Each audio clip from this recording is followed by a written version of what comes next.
Hi and welcome back to TESOL with Mickey and Ida. I'm Mickey and today I want to talk to you about scaffolding.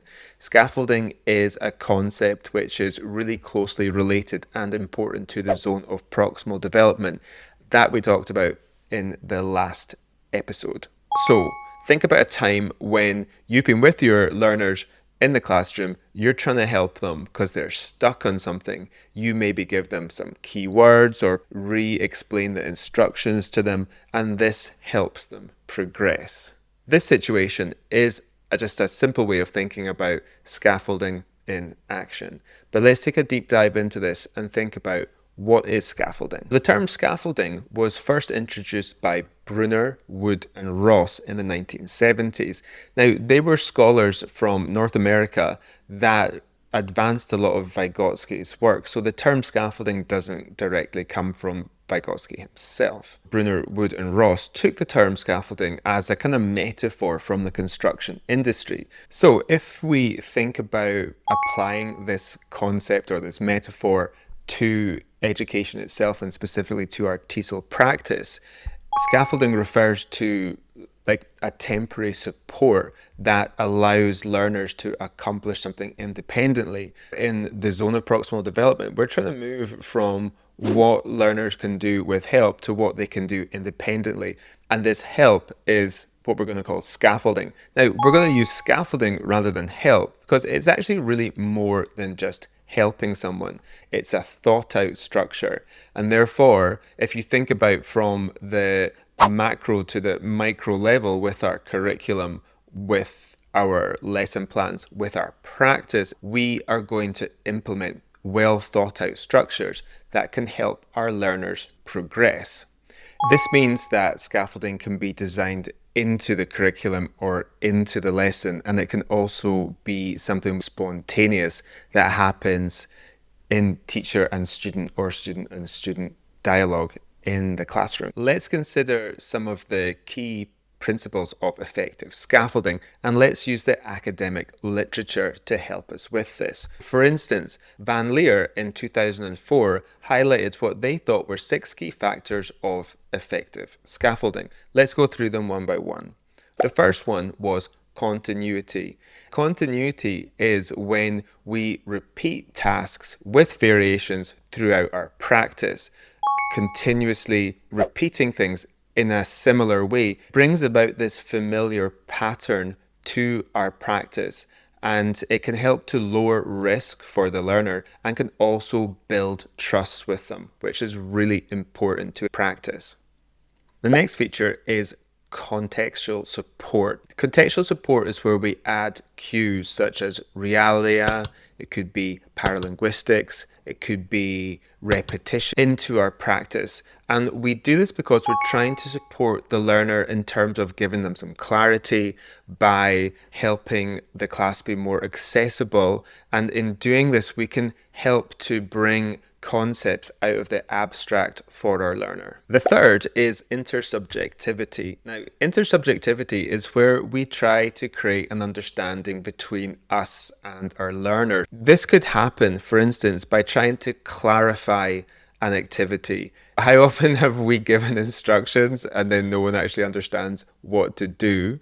So clarification here could be part of an intersubjectivity where you check your instructions to make sure that the learners understand. This could also be like concept checking, where you try to make sure that the learner has the same understanding of a concept that you do.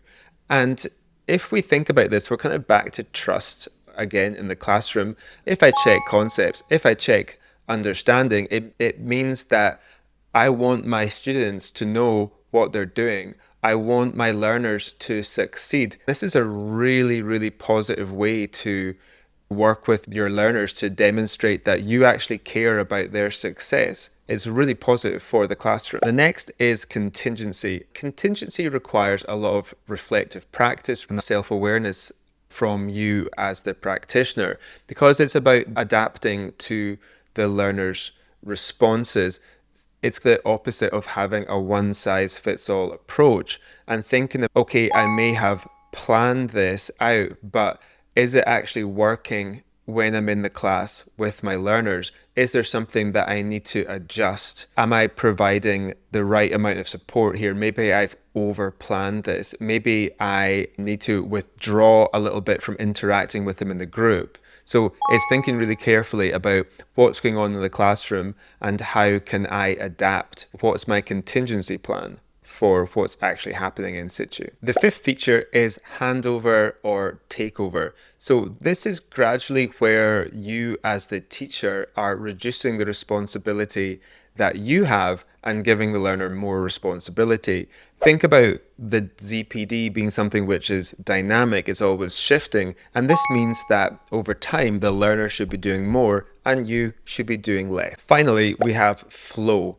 and this is where we're trying to balance continuous challenge with support that keeps the learner in the zone of the ZPD. For instance, a challenging reading that has helpful visuals to keep them motivated and to support them through that challenge. This could also be something which comes into play with correction.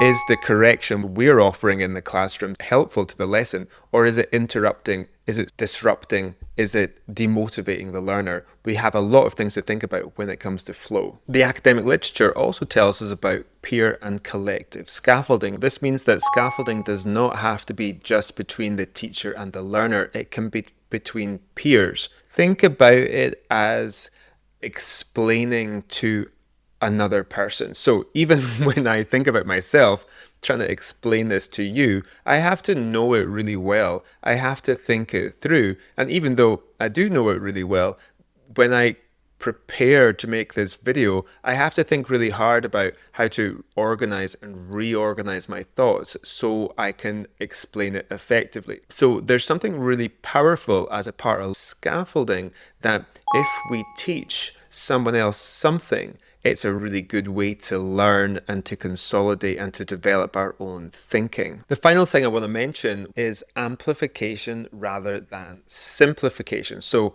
what do I mean by this?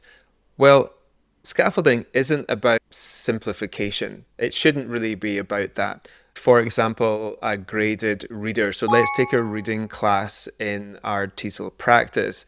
And things like graded readers have a simplified version of a text that's shorter. Some of the harder grammar or vocabulary is taken out. Not that this doesn't have merit. However, if we want to scaffold effectively, what we could do is use the authentic text and provide something like a glossary of words. We could provide some guiding questions. Before we did the reading, we could have a timeline of events of what happens in the text. There's lots of ways that we can engage students with an authentic text that they might encounter in the real world, but provide them appropriate scaffolding to help them through that process, to help them go from a dependent learner to an independent user of the language. Okay, to sum up then, scaffolding can be both planned and it can be improvised in situ with learners. It's a structure or a series of structures which is also part of a process. It happens at the curriculum level, at the lesson planning level, and also in the classroom during interaction. It doesn't just have to involve the teacher and the learner, it can be peer interaction as well. And importantly, it should amplify rather than simplify. In the next episode, let's zoom in and look at some specific strategies that the academic literature gives us about how to scaffold. This video is part of our series on Walqui and TESOL, where we look at his theory step by step. If you found it helpful, then please do give it a thumbs up.